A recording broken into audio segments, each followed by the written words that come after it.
Welcome to பொழிவான் academy. உங்களை இந்த வீடியோவில் சந்திக்கிறதுல ரொம்ப சந்தோஷம். எல்லோரும் நல்லா படிச்சிட்ருக்கீங்க, டிஎன்பிஎஸ்சிக்கு தயாராகிட்டு இருப்பீங்கன்னு நம்புகிறேன். காலம் அதிகமாக இருக்குதுன்னு சொல்லி நம்ம காலத்தை வீணடிக்க வேணாம். எவ்வளோ ஸ்ட்ரகிளை நம்ம பண்ணுறோமோ அவ்வளோ நல்லது. ஸ்கூல் லைஃப்பில் நம்ம கேள்விப்பட்டிருப்போம், இப்போ கஷ்டப்படுங்க சார், பின்னாடி நல்லா இருக்கலாம் அப்படின்னு சொல்லியிருக்காங்க. ஆனால் டிஎன்பிஎஸ்சியில் நான் சொல்கிறேன், இப்போ கஷ்டப்படுங்க, கண்டிப்பாக நல்லா இருக்கலாம். சரிங்களா? டிஎன்பிஎஸ்சி எடுத்து படிக்கிற, காம்படிட்டிவ் எக்ஸாம் எடுத்து படிக்கிற எல்லாருக்குமே ஒரு கெத்து வேணும் சார். உண்மையிலே சொல்லப்போனால் ஒரு கெத்து வேணும். ஏன்னா இது டக்குன்னு இந்த டைம் எனக்கு கிடைச்சிரும் அப்படின்னு சொல்கிற மாதிரி இல்லை. நம்ம எவ்வளோ ஹார்ட் ஒர்க் பண்ணுறோமோ அந்த அளவுக்கு நம்ம முன்னோக்கி போயிட்டே இருக்கிறோம்னு அர்த்தம். சரிங்களா? சரி, நம்ம அதிகமாக பேச வேண்டியதில்லை. நம்ம இந்த வீடியோவில் என்ன பார்க்க போகிறோம்னு சொன்னால், நம்ம எப்படி கிளாஸ்லாம் பண்ண போகிறோம், என்ன செய்ய போகிறோன்றத இங்கே நம்ம தெளிவாக நம்ம பார்த்துக்க போகிறோம். சரிங்களா? ஒரு இன்ட்ரடக்ஷன் கிளாஸ், ஓகேங்களா? சரிங்க சார், நான் உங்களுக்கு பரிந்துரைக்கிறது என்னென்னா, ஒரு 3 விஷயத்த நான் உங்ககிட்ட சொல்கிறேன். ஒன்று ரொம்ப முக்கியமானது, எல்லாத்துக்குமே ஒரு டார்கெட் இருக்கணும், ஒரு குறிக்கோள் இருக்கணும். அதில் நான் ஃபஸ்ட்டு ஒன்றா சொல்கிறது நேரம், காலம். சரிங்களா? அதுதான் காலம் உணர்த்தல் அப்படின்னு சொல்கிறேன். செகண்ட் ஒன் பார்த்தீங்கன்னா விடாமுயற்சி ப்ளஸ் பயிற்சி.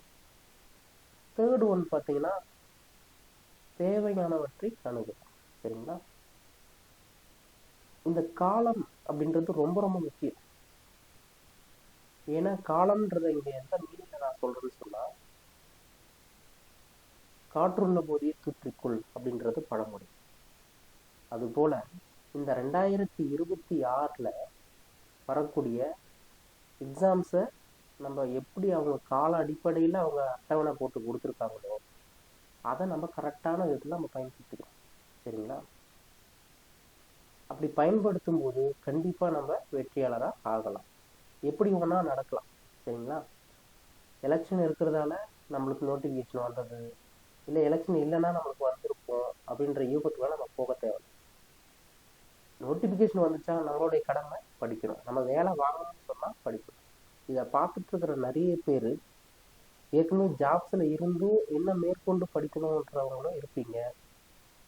ஒரு சிலர் இதுதான் சார் என்னுடைய லட்சியம், நான் ஒரு ஜாப் கண்டிப்பாக வாங்குவேன், கவர்மெண்ட் ஜாப்ன்றது எங்கள் குடும்பத்திலேயே மிகப்பெரிய ஒரு எட்டாக்கனியாக இருக்குது, அதை நான் கண்டிப்பாக நான் அச்சீவ் பண்ணுவேன் அப்படின்னு சொல்கிறவங்க நிறைய பேர் இருக்கீங்க. சரிங்களா? இந்த 3 பாயிண்ட் அவுட் பண்ணி வச்சுக்கோங்க. காலம் ரொம்ப ரொம்ப முக்கியம். சரிங்களா? சரிங்க சார், டிஎன்பிஎஸ்சிக்கு உள்ளே வந்துட்டோம், சும்மா நான் படிக்கிறது மட்டும் வந்துட்டா போதுமா அப்படின்னு நினச்சா இல்லை. கண்டிப்பாக விடாமுயற்சி இருக்கணும். விடாமுயற்சி இருந்தால் மட்டும் போதுமா? அதுக்கு ஏற்ற பயிற்சி இருக்கணும். சரிங்களா? இது தேவையானவற்றை அணுகுதல்னு இந்த தேர்டு ஒன்று கொடுத்துருக்கோம் பார்த்தீங்களா? இது என்னன்னு சொன்னால், ஒரு காலகட்டத்தில் டைப்ரைட்டிங்கு, ஸ்டெனோ, சிஓஏ இந்த மாதிரி விஷயங்கள்லாம் டெக்னிக்கல் எக்ஸாம்ஸ்லாம் சீக்கிரமாக வேலை வாங்குறதுக்கு நம்ம பயன்பட்டுச்சு. ஆனால் இன்றைய காலகட்டத்தை பார்க்கும்போது வேக்கண்ட்டு அதிகமாக நம்மளுக்கு இருக்கணும், நம்ம போட்டி போடுற இடம் நம்மளுக்கு அதிகமாக இருக்கணும்னு சொன்னால் கண்டிப்பாக இது போன்ற எக்ஸாம்ஸை நம்ம முடிச்சு வச்சுக்கிறது இன்னும் ஒரு நம்ம பக்க பலம். சரிங்களா? இப்போ ஒரு சாதாரண ஒன்று சொல்லணும்னு சொன்னால் இப்படி சொல்லலாமே, நீங்கள் ஜூனியர் அசிஸ்டன்ட் மட்டும்தான் போவேன் அப்படின்னு கூட இருப்பீங்க. எனக்கு டைப்பிஸ்ட்லாம் வேணாம் சார், எனக்கு ஸ்டெனோலாம் தேவையில்லை சார், நான் அதை விட நான் நல்லா படிப்பேன், நல்லா வாங்குவேன். பரவாயில்ல, அவங்களுடைய ஒரு கெத்து. சரிங்களா? ஆனால் 3000 போஸ்டிங் ஒரு கொடுக்குறாங்கன்னு சொன்னால் கண்டிப்பாக இதில் பாதிக்கு பாதி, ஹாஃப் அந்த அளவுக்கு டைப்ரைட்டிங்கு, சிஓஏக்கு போயிருக்கு. சரிங்களா? மீதி இருக்கிற ஒரு 1500 போஸ்டிங்கு அது இன்க்ரீஸ் பண்ணால் கிட்டத்தட்ட ஒரு 3000 போஸ்டிங்கு. இதில் நீங்கள் போட்டி போடுறதுன்றது கொஞ்சம் சிரமமான வேலை. ஏன்னு சொன்னால் அப்ளை பண்ணுறவங்களே லட்சக்கணக்கில் இருக்கிறாங்க. அந்த லட்சக்கணக்கில் படிக்கிறவங்க ஒவ்வொரு இயருமே குறைஞ்சபட்சம் 10,000 பேர் இன்க்ரீஸ் ஆகிட்டே வருவாங்க. அதாவது ஆர்வத்தின் அடிப்படையிலையோ இல்லை ஸ்ட்ரெஸ்ஸில் வெளியில் ப்ரைவேட் கம்பெனியில் ஒர்க் பண்ணுவாங்க. அவங்க திடீர்னு வந்து நம்ம இந்த மாதிரி காம்படிட்டிவ் எக்ஸாம் படித்தாவே போதுமே, அதெல்லாம் கஷ்டப்பட்டு படிச்சுட்டா நம்ம கொஞ்சம் தொந்தரவு இல்லாமல் இருக்கலாம் அப்படின்னு சொல்லிட்டு இருக்கிறாங்க. சரிங்களா? இது போல் நிறைய விஷயங்கள் இருக்குது. அதனால் டெக்னிக்கல் எக்ஸாம்ஸையும் நீங்கள் உதாசீனப்படுத்த வேணான்றது என்னுடைய சஜஷன். சரிங்களா? ஃப்ரெஷர்ஸாக இருக்கலாம், ஒரு வேளை வந்து 2-3 வருஷமாக படிச்சுட்டு இருக்கலாம்.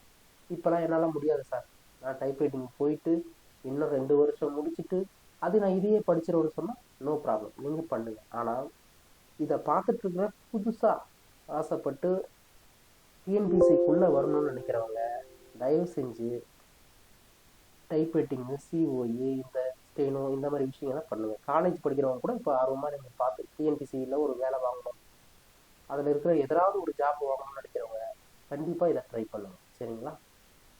சரிங்க சார். இப்போ நம்ம சிலபஸ் என்ன, இப்போ நம்ம இந்த குரூப் 4 நோக்கி மட்டும்தான் நம்ம போகிறோம். சரிங்களா? குரூப் 4க்கு மட்டும் உங்களுக்கு நான் ஹெல்ப் பண்ணலான்னு இருக்கிறேன். எனக்கு கிடைக்கிற வேல்யூபிளான டைம்ஸை உங்கள்கிட்ட ஸ்பெண்ட் பண்ணணும்னு இருக்கிறேன். சரிங்களா? இதில் ரொம்ப முக்கியமானது என்ன அப்படின்னு சொல்லி பார்த்தீங்கன்னா, சிலபஸ்ஸு ஃபஸ்ட்டு எது படிக்கிறோமோ இல்லையோ சிலபஸ் தெரிஞ்சுக்கணும். ஃபஸ்ட்டு சிலபஸ் தான் நம்மளுக்கு முக்கியம். சிலபஸ் தான் நம்ம என்ன செய்ய போகிறோன்றதை தீர்மானிக்கக்கூடிய ஒன்று. சிலபஸ் மாறிட்டு என்ன பாடுபட்டாங்கன்றத நீங்கள் உங்களுக்கு தெரிஞ்ச ஃப்ரெண்ட்ஸ் ஏற்கனவே அந்த டிஎன்பிசி ஃபீல்டில் இருக்கிறவங்ககிட்ட கேட்டு பாருங்கள். கதையாக அடித்து தள்ளுவாங்க. சரிங்களா? ஏன்னா அவங்களுக்கு தான் அந்த கஷ்டம் தெரியும். ஒரு சிலர் பார்த்தீங்கன்னா அவங்க வந்த நேரம் 4-3 எக்ஸாம்ஸ் பார்த்தீங்கன்னா ஒவ்வொரு எக்ஸாமுக்கும் ஒரு சிலபஸில் எழுதுவாங்க. அது மாதிரி பிரச்சனைகள்லாம் இருக்குது. சரிங்களா? குரூப் 4 பொறுத்த வரைக்கும் பொது தமிழ் இருக்குங்க. பொது தமிழில் 100 கொஷின்ஸ் இருக்கும். பொது அறிவை பொறுத்த வரைக்கும் 75 கொஷின்ஸ் இருக்கும். மேத்தமெட்டிக்ஸை பொறுத்த வரைக்கும் 25 இருக்கும். 25 மேக்ஸ்லாம் எல்லாமே அதாவது பார்த்தீங்கன்னா எல்லாமே வந்து ஆப்டிடியூட் பேஸில் இருந்துச்சு. இப்போ என்ன செஞ்சுட்டாங்கன்னு சொன்னால் அதை ரீசனிங்காகவும் பிரிச்சிருக்கிறாங்க. சரிங்களா? இந்த 100 கொஷின் தமிழ் பார்த்தீங்கன்னா முன்னெல்லாம் பார்த்தீங்கன்னா ஸ்கூல் புக்கு படித்தாவே போதும் அப்படின்னு இருந்துச்சு. ஸ்கூல் புக்கு படித்தாவே போதும்னு இருந்துச்சு. ஓகேங்களா? ஸ்கூல் புக்கு படித்தாவே போதும்னு இருந்துச்சு. ஆனால் இப்போ பார்த்தீங்கன்னா அதை தாண்டின விஷயங்கள் நம்ம அதிகமாக படிக்கணும். படித்தாதான் இங்கே ஏன்னா 85 கொஷின்ஸ் பார்த்தீங்கன்னா இலக்கணமாகவே இருக்குது. 15 கொஷின் மட்டும்தான் நீங்கள் மனப்பாடம் பண்ணுற பகுதியாக இருக்குது. இந்த 85 வந்து இலக்கணம் வந்து நீங்கள் புரிஞ்சுக்கிற தன்மையாக கொண்டு கொஞ்சம் வளர்த்துக்கணும். சரிங்களா? இந்த 75 ஜிகே வந்து பார்த்தீங்கன்னா ஆல்ரெடி பார்த்தீங்கன்னா எழுதுறதுலாம் தெரியும். ஜிகே வந்து நம்ம எவ்வளோ படிப்போம், ஆனால் அந்த 75 கொஸ்டினை நம்மளால் ப்ரெடிக்ட் பண்ண முடியாது. ஆனால் அதுக்கான பேஸை நம்ம தெரிஞ்சு வச்சுக்கிட்டா அதிலேருந்து நம்மளால் கொஷின்ஸை ஒமிட் பண்ண முடியும். சரிங்களா? மேத்தமெட்டிக்ஸை பொறுத்த வரைக்கும் இதெல்லாம் புத்தகத்தில் இருந்து ஒரு எழுத்து மாறாமல் அப்படியே கொடுத்தாங்க. ஆனால் இப்போது ரீசனிங் என்றது ஒன்று சேர்த்துருக்கிறதால அவங்க அந்த 10 கொஷினுக்கு அவங்க என்னென்ன செய்ய முடியுமோ செய்யலாம். ஒருவேளை ஈஸியாக கேட்டு போனாலும் நம்மளுக்கு சிரமம் தான். ஏன்னா என்னை பொறுத்த வரைக்கும் என்ன சொல்கிறேன்னா, போன குரூப் 4 நடந்ததே ஓகே தான். ஏன்னு சொன்னால் கட் ஆஃப் ரொம்ப கம்மியாக வருது. ஒரே மார்க்கில் அதிகமான மாணவர்கள் இருக்கிறத தவிர்க்குது. அதுக்குன்னு ரொம்ப ஓவராக வெளியில் போய் கேட்டாலும் நமக்கு அது உடன்பாடு. சரிங்களா? ஆனால் எதை கொடுத்தாலும் அது சிலபஸில் தான் இருக்குதுன்றதை நம்ம ஃபஸ்ட்டு புரிஞ்சுக்கணும். சரிங்களா? புத்தகத்தை மட்டுமே நம்ம அடிப்படையாக வச்சு எல்லாத்தையும் அணுகிறது தவறு. ஆனால் ஃபஸ்ட்டு ஸ்டெப்பு நீங்கள் புத்தகத்தில் இருக்கிற எல்லா டாபிக்ஸ், அதாவது சிலபஸில் ரிலேட்டடாக இருக்கிற புத்தகத்தில் இருக்கிற எல்லாத்தையும் நீங்கள் படிக்கிறது ரொம்ப ரொம்ப நல்லது. சரிங்களா? அதாவது ஜென்ரல் தமிழை பொறுத்த வரைக்கும் 85 வந்து பார்த்திங்கன்னா இலக்கணத்தை மட்டும் பேஸ் பண்ண தான் இருக்குது. இதில் மிகப்பெரிய சிரமம் என்னன்னு சொன்னால் இந்த மொழிபெயர்த்தல் இருக்குதுன்னு பார்த்தீங்கன்னா, மொழிபெயர்த்தல் இருக்குது. இங்கிலீஷ் தமிழ் டிரான்ஸ்லேஷன் இருக்குது. கலைச்சொற்கள்னு கொடுத்துருக்காங்க. அந்த கலைச்சொற்கள் தான் போன தடவை பார்த்தீங்கன்னா இந்த கலைச்சொற்களில் ஒரு 2-3 கொஷின் தான் புத்தகத்தில் நேரடியாக வந்தது. மீதி எல்லாமே வெளியில் போயிடுச்சுன்னு சொல்லலாம். ஆனால் சிலபஸ்க்குள் தான் இருக்குது, ஆனால் வெளியில் போயிடுச்சு. இதெல்லாம் நம்ம வந்து உள்வாங்கிக்கணும். சரிங்களா? ஏன்னா காம்படிட்டிவ் எக்ஸாமை பொறுத்த வரைக்கும் ஒவ்வொரு கொஷினுமே நம்மளுக்கு முக்கியம். ஒவ்வொரு கொஷினும் நம்மளுக்கு முக்கியன்றது ஏன்னு சொன்னால் உங்களுடைய தரத்தை அதுவும் நிர்ணயிக்குது. சரிங்களா? எதையும் உதாசனப்படுத்தக்கூடாதுன்றது என்னுடைய எண்ணம்.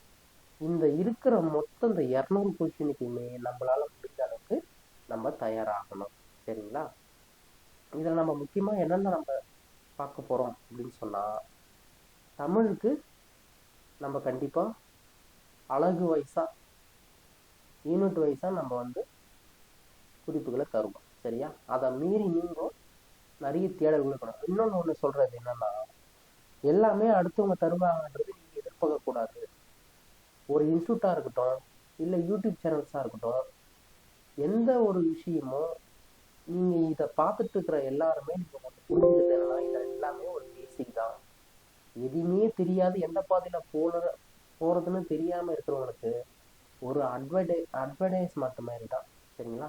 இவங்களையே நான் நம்புவேன் அப்படின்றதெல்லாம் தவறான எண்ணம். எல்லாரும் இதை பார்த்துட்டு இருக்கிற மோஸ்ட் ஆஃப் த பீப்புள் பார்த்தீங்கன்னா கண்டிப்பாக குரூப் 4னா தகுதி பார்த்தீங்கன்னா 10th சொல்கிறாங்க. ஆனால் கண்டிப்பாக இதை பார்த்துட்டு இருக்கிற நிறைய பேர் நிறைய டிகிரி பண்ணவங்களா இருப்பீங்க, நல்லா படிக்கிறவங்களா இருப்பீங்க. சரிங்களா? அதனால் நீங்களே ஒருத்தருக்கு சொல்லக்கூடிய நிலைமைக்கு வளர்ந்துட்டீங்க. இது மேற்கொண்டும் நீங்கள் வந்து தேடாமல் இருக்கக்கூடாது. தேடுதல் தான் உங்களுக்கு நல்ல ஒரு பலனை தரும். தேடல் கண்டிப்பாக இருக்கணும். சரிங்களா? அது மட்டும் இல்லாமல் சிலபஸில் இருக்கிறத மட்டும்தான் பார்க்கணும். சிலபஸை தவிர்த்து இருக்கிற ஒரு வார்த்தையும் உங்களுக்கு தேவையில்லை. சரிங்களா?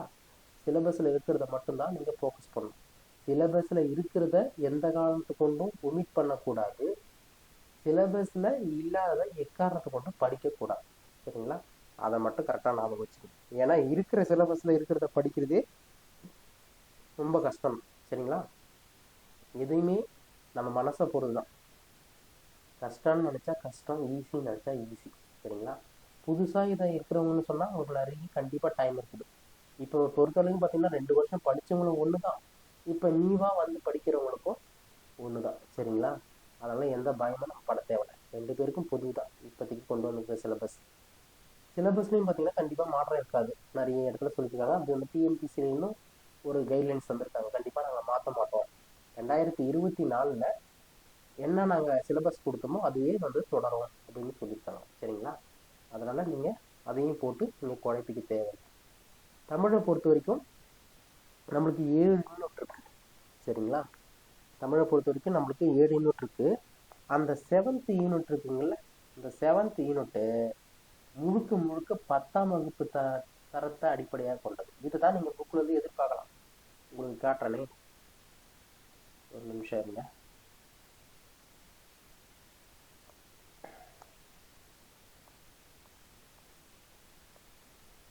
இது இருக்கு பார்த்தீங்களா? ஒரு நிமிஷம் பெருசுப்படுத்துகிறேன்.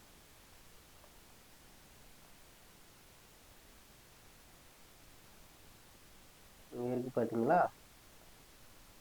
இந்த 7th யூனிட் இருக்கு பார்த்தீங்களா? இலக்கியம், தமிழ் அறிஞர்களும் தமிழ் தொண்டும். இந்த 15 மார்க் மட்டும்தான் நீங்கள் புத்தகத்துல இருந்து எதிர்பார்க்க முடியும். சரிங்களா? அப்போ மீதி 85லாம் புத்தகத்தை அடிப்படையாக கொண்டது. ஆனால் புத்தகமே மொத்தமாக வராதுன்றதை நீங்கள் நல்லா தெரிஞ்சுக்கணும். நிறைய வெளியில் இதில் என்ன சொல்ல வரேன்னு சொன்னால், வெளியிலேருந்து அதிகமாக படிக்கணுன்றதை தெரிஞ்சுக்கிறது மட்டும்தான். சரிங்களா? வேறு எதுவும் இல்லை வந்து பெருசு இல்லை. வெளியிலேருந்து கொஞ்சம் படிக்கணும். 85க்கு தயாராகிறது ரொம்ப ரொம்ப முக்கியம். சரிங்களா? இதில் பார்த்தீங்கன்னா திருக்குறள் தொடர்பான செய்திகள் 20 அதிகாரங்களை கொடுத்துருக்காங்க. இந்த 20 அதிகாரங்களும் ரொம்ப ரொம்ப நம்மளுக்கு முக்கியம். சரிங்களா? இந்த 20 அதிகாரத்தை பார்த்துக்கணும். மீதி இருக்கிறது இல்லாமல் புத்தகத்தில் இருக்கிறத மட்டும் நம்ம பார்த்தா போதும். ஏன்னா கீழே நம்ம தெளிவாக நம்ம கொடுத்துருக்காங்க. போன வருஷம் நடந்த கொஸ்டின்ஸ்லையும் பார்த்தீங்கன்னா அவங்க சொன்னதை அவங்க ஃபாலோ பண்ணியிருக்காங்க. சிலபஸை தவிர்த்து மற்றது எதுவுமே அவங்க செய்யலை. ஓகேங்களா? அவுட் ஆஃப் சிலபஸ்ன்னு நம்ம சொல்கிறது என்னென்னா புத்தகத்துலேருந்து வரலன்னு தான் நம்ம அவுட் ஆஃப் சிலபஸ்ன்னு சொல்கிறோம். சரிங்களா? சரிங்க சார். இப்போ நம்ம இதெல்லாம் நீங்கள் சிலபஸ்லாம் வந்து ஃபஸ்ட்டு நீங்கள் செய்ய வேண்டியது சிலபஸை நீங்கள் வந்து ஃபஸ்ட்டு டவுன்லோட் பண்ணிக்கோங்க. சிலபஸை தெளிவாக பார்த்துக்குங்க. வீடியோவை கண்டினியூவாக வாட்ச் பண்ணுங்கள். அதுக்கப்புறம் பார்த்தீங்கன்னா நான் உங்களுக்கு என்னென்ன பண்ண போகிறேன் அப்படின்னு சொன்னால், நடப்பு நிகழ்வுகளை நான் உங்களுக்கு நடப்பு நிகழ்வு கண்டிப்பாக நம்ம கரண்ட் ஈவெண்ட்டு பார்த்து தான் ஆகணும். சரிங்களா? ஏன்னா எல்லா கொடுத்துக்கிற ஜிகேஸில் இருக்கிற எல்லா யூனிட்லேயும் நடப்பு நிகழ்வு அதை ரிலேட்டடாக இருக்கிற நடப்பு நிகழ்வுக்கு கொடுத்துருக்காங்க. அதில் இருந்து கொஷின் வர்றதுக்கு நிறைய வாய்ப்பு இருக்குது. சரிங்களா? அதனால் நடப்பு நிகழ்வுகளை நம்ம பார்க்க போகிறோம். பொது தமிழில் உங்களுக்கு கொஞ்சம் கொஞ்சமாக உங்களுக்கு நான் நடத்திடுவேன். சரிங்களா? ஜிகேவை பொறுத்த வரைக்கும் வரலாறு, ஹிஸ்ட்ரி, அதாவது மாடர்ன் ஹிஸ்ட்ரி, ஏன்ஷியன் ஹிஸ்ட்ரின்னு சொல்லுவாங்க. வரலாற்றுக்கு முற்பட்ட காலம், வரலாற்றுக்கு பிந்தைய காலம், இது ரெண்டுத்தையும் நம்ம உங்களுக்கு முடிஞ்ச அளவுக்கு உங்களுக்கு தந்துடும். சரிங்களா? என்னென்ன நான் கொடுக்குறோன்னா தயவு செஞ்சு அதை காதால் கேளுங்க, நோட்ஸ் எடுங்க. நோட்ஸ் ரொம்ப முக்கியம். ஏன்னாக்கா பின்னாடி நீங்கள் எல்லாத்தையும் உங்களுக்கு வந்து என்ன சொல்கிறது, ரிவிஷன் பண்ணுறதுக்கும் உங்களுக்கு ரொம்ப முக்கியமானதாக இருக்கும். சரிங்களா? எல்லாத்துக்கும் மேத்தமெட்டிக்ஸை பொறுத்த வரைக்கும் ஒரு நாளைக்கு 2 மணி நேரம் நீங்கள் கண்டிப்பாக ஒதுக்கணும். மேக்ஸ் வரலன்னு சொன்னாலும் சரி, வருதுன்னு சொன்னாலும் சரி. ஏன்னா இது அனைத்தும் வந்து பார்த்தீங்கன்னா மேத்தமெட்டிக்ஸை பொறுத்த வரைக்கும் பயிற்சி மட்டும்தான் நம்மளுக்கு வேலை செய்யும். கண்ணால் பார்த்துட்டு போனால் புரியுது, அதை வச்சு நான் செஞ்சிருவேன். ஈவன் தோ மேத்தமெட்டிக்ஸ் ஸ்டூடெண்ட்டுக்கே கொஞ்சம் ரொம்ப கஷ்டம்தான். ஏன்னா நீங்கள் ப்ராக்டிஸ் இல்லைன்னு சொன்னால் உங்களுக்கு அங்கே கொடுக்குறது அந்த 2-3 மணி நேரத்தில் உங்களால் வந்து மேத்தமெட்டிக்ஸு கரெக்டான டைமை நீங்கள் ஸ்பெண்ட் பண்ணிட்டீங்கன்னா நீங்கள் வெற்றியாளர் தான். தமிழுக்கும் பார்த்தீங்கன்னா குறிப்பிட்ட லெவலில் நீங்கள் முடிச்சுட்டு நீங்கள் தமிழை எந்த அளவுக்கு சீக்கிரம் முடிக்கிறீங்களோ அது இந்த பகுதி, இந்த ஜிகே பகுதியை வந்து உங்களுக்கு அதிகமான டைமை ஒதுக்கி கொடுப்போம். நீங்கள் யோசித்து பதில் எழுதுறதுக்கு ரொம்ப ஹெல்ப்ஃபுல்லாக இருக்கும். சரிங்களா? அடுத்த கிளாஸில் இருந்து உங்களுக்கு இன்னும் தெளிவாக ஒவ்வொரு யூனிட்டாக நம்ம என்ன செய்ய போகிறோம், அதை என்ன நடக்கிறோன்றதை ஃபாலோ பண்ணுங்கள். ஏதாவது டவுட் இருந்தால் கண்டிப்பாக நீங்கள் கமெண்ட் பண்ணுங்கள். அதுக்கு முடிஞ்ச அளவுக்கு நான் ரிப்ளை பண்ணுறேன். பணிச்சுமைக்கு மத்தியில் தான் உங்களுக்கு நான் கிளாஸ் எடுக்கிறேன். சரிங்களா? இது ஒரு என்னால் முடிஞ்சதை உங்களுக்கு சொல்லணுன்ற ஒரு நோக்கம் தான். சரிங்களா? கண்டிப்பாக நம்ம வெற்றி பெற முடியும். அதுக்கு உங்களுடைய ஒத்துழைப்பு மட்டும் இல்லை, சூழ்நிலையும் ஒத்துழைக்கணுன்றது அனுபவத்தில் நீங்கள் புரிஞ்சுக்கிங்க. அந்த சூழ்நிலையை உங்களுக்கு தகுந்த மாதிரி மாற்றிக்கிங்க. வேலைக்கு போகிறவங்களா இருந்தால் எந்தெந்த டைமில் உங்களுக்கு கொஞ்சம் ஃப்ரீ டைம் கிடைக்குதோ கண்டிப்பாக அதை நீங்கள் யூஸ் பண்ணிக்கோங்க. அதிக நேரம் படிக்கணுமான்னு கேட்டால் படிக்கணும் தான். ஆனால் அதிக நேரம் சும்மாவே மேனாக்க நுனிப்புள்ள மேயக்கூடாது. சரிங்களா? ஆழமாக ஊன்றி படிக்கணும். அது வரக்கூடிய எல்லா இடத்துலையும் நான் வந்து அங்கேருந்து ஒரு சின்ன சின்ன இடத்துல நான் டிப்ஸ் எல்லாம் சொல்கிறேன். டிப்ஸு பார்த்தீங்கன்னா படிக்கிறதுலாம் இருக்கும், டிப்ஸ்லாம் இல்லை. நிறைய பார்த்தீங்கன்னா இந்த மனப்பாடம் பண்ணுற ஏரியாவெலாம் நீங்களே வந்து ஒவ்வொன்றா நீங்கள் ஷார்ட்கட்லாம் நீங்கள் பண்ணிக்கிறது ரொம்ப நல்லது.